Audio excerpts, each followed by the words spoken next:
ক্যারিয়ারে আপনার growth ensure করতে তিনটা skill must: communication skill, negotiation skill এবং প্রেজেন্টেশন স্কিল। আপনি জব করেন কিংবা ফ্রিল্যান্সিং করেন অথবা বিজনেস করেন না কেন, আপনার এই তিনটে স্কিল কিন্তু খুবই জরুরি। কেন? কারণ আপনি আপনার অফিসে কলিগদের সাথে কমিউনিকেট করবেন অথবা আপনি আপনার ক্লায়েন্টের সাথে কমিউনিকেট করবেন।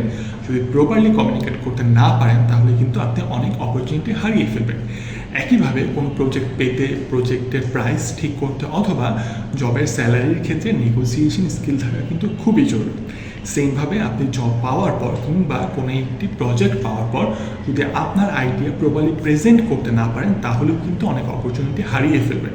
তাই আপনার ক্যারিয়ারকে যদি আপগ্রেড করতে চান, অন্য লেভেলে নিয়ে যেতে চান, তাহলে এই তিনটে স্কিল কিন্তু আপনাকে অবশ্যই ডেভেলপ করতে হবে। তাই এখন থেকেই চেষ্টা করুন এই তিনটে স্কিলে নিজেকে ডেভেলপ করতে, নিজের স্কিলকে ডেভেলপ করতে। তাহলে আশা করা যায় 2025-এ আপনি ভালো কিছু অর্জন করতে পারবেন ইনশাআল্লাহ।